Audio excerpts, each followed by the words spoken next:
Bom dia, chegamos ao 45º episódio da Pilha de Livros e hoje vou à minha pilha imaginária buscar um novo livro. Mas antes disso tenho de terminar o episódio de ontem. Eu disse que ia escolher 5 palavras para falar dos 100 anos de solidão e escolhi as 5, mas só falei de 3 porque não tive tempo para mais no episódio de ontem. Estou a tentar que os episódios tenham 12 minutos no máximo. Enfim, entre 10 e 12. Estou a apontar para esses minutos. E o 12, eu agora falei do número 12 porque estava a pensar no livro que escolhi hoje, que está aqui na pilha de livros para falar depois dos 100 anos de solidão. Já lá vamos.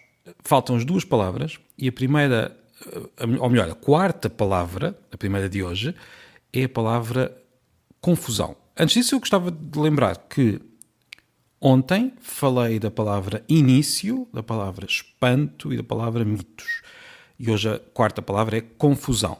O que eu quero dizer com esta confusão é a complicação que este livro tem, que os 100 anos de solidão nos apresentam, uma complicação de personagens, de enredos, de gerações, que levam alguns leitores a ficar um pouco perdidos.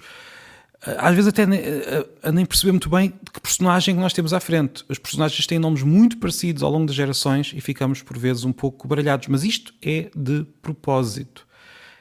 Não vou aqui passar muito tempo a tentar dizer as razões pelas quais eu penso que o livro é assim, cada um terá a sua leitura desta confusão bíblica, não de línguas neste caso, mas de gerações e de pessoas, mas gostava de dizer apenas que me parece um pouco limitador pensar que temos de perceber todos os livros até ao fundo. Nós, por vezes eu diria mais, aliás, já falámos disto num episódio anterior, a maior parte das vezes nós terminamos um livro e não percebemos tudo, seja lá o que for, isso de perceber o livro. Há coisas que o autor talvez tenha pensado que nós não estamos a chegar lá só depois de muitas leituras, ou se calhar depois de pensar um pouco, ou se calhar vamos pensar em coisas que ele não pensou. Os livros e a sua relação connosco é muito mais complicada do que simplesmente temos aqui uma série de informações que têm de ser transmitidas e nós vamos perceber essas informações. Claro que se o objetivo de um livro for mesmo transmitir informações, se for um manual de instruções de uma máquina, não perceber como a máquina funciona é uma falha do livro. No caso da literatura, as coisas são bem mais complicadas. É claro que nós podemos ter casos de livros em que pensamos, não, eu não estou mesmo, isto é completamente fora daquilo, não consigo sequer começar a entender por que razão é que estou a ler este livro. Percebo isso, embora seja sempre um bom desafio, se calhar tentar entrar pelo livro dentro, mas a maior parte das vezes não é isso que acontece. A maior parte das vezes nós pensamos, há aqui qualquer coisa, há ali qualquer coisa que eu gostava de ler, reler, pensar, e isto faz parte do jogo da literatura. Digo eu, diga-me se concorda ou não concorda, pode sempre comentar. No Spotify, por exemplo, tem forma de comentar estes episódios, pode também fazê-lo no website do canal, em pilhadelivros.substack.com. Eu tenho recebido algumas mensagens e algumas delas até estão aqui prontas a serem lidas num episódio em breve, em que vou falar dos primeiros livros dos leitores, mas continuo a comentar, eu gosto muito de receber os comentários. Pronto, e esta foi a quarta palavra, a palavra confusão. Este é um livro propositadamente, eu diria mais, saborosamente confuso. Este episódio foi barbaramente interrompido. Tive de parar a gravação porque, entretanto, chegaram as minhas sobrinhas, a Laila e a Olivia, que vivem em Inglaterra e que estão cá agora a passar férias. Eu estou aqui em casa dos meus pais, elas também tinham saído com os pais delas e agora voltaram e eu tive de parar porque há que ter prioridades, não é? A família e as sobrinhas, que vejo poucas vezes ao ano, estão em primeiro lugar e por isso parei a gravação ali antes de revelar a quinta palavra e agora, muitas horas depois, já com todos deitados, estou a voltar ao episódio. E falta-me então revelar a quinta palavra sobre os 100 anos de solidão. E a quinta palavra que eu escolhi foi criação. Este livro é um ótimo exemplo de criação, neste caso de criação literária. Mas quando nós falamos de criação, podemos falar também de outras formas de arte, às vezes até de atividades que nem sequer associamos arte, quando uma pessoa está a contar uma história ao filho, aquilo não é propriamente arte, mas está também a criar, por vezes. Quando uma pessoa está a resolver um problema novo que tem à frente com uma ferramenta, também há ali um processo de criação. Neste caso estamos a falar da criação de uma história, da criação de imagens, ou seja, da criação de algo que leva o leitor a imaginar. Como eu já cheguei a dizer há muitos episódios, já foi há uns quantos episódios, quando falámos do que era a literatura a propósito de um livro de Camilo Castelo Branco. O episódio já não me lembro qual é que é, mas era, salvo erro, Como Funciona a Literatura, algo assim, daqueles títulos muito ambiciosos que por vezes ponho aqui no meio. Muito da literatura vive de poder mexer na imaginação do leitor.